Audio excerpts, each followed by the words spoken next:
Казахстанская страховая компания выплатит ущерб, нанесенный пожарами в Калифорнии. Речь идет о сумме свыше 4 миллионов долларов. И это не предел, могут поступить новые заявления от пострадавших.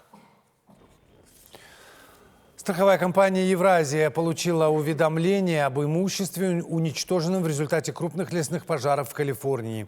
От огня пострадали школы и другие муниципальные заведения. Застрахованы они в рамках программы, участником которой также является казахстанская страховая компания.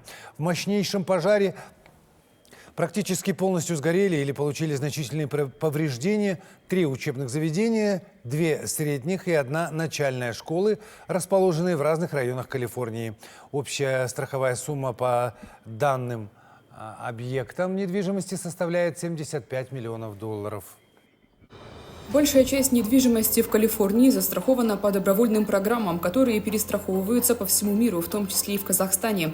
Мы ждем получения пакета документов, включая оценку ущерба для осуществления перестраховочной выплаты в кратчайшие сроки, а также не исключаем поступление новых заявлений от пострадавших.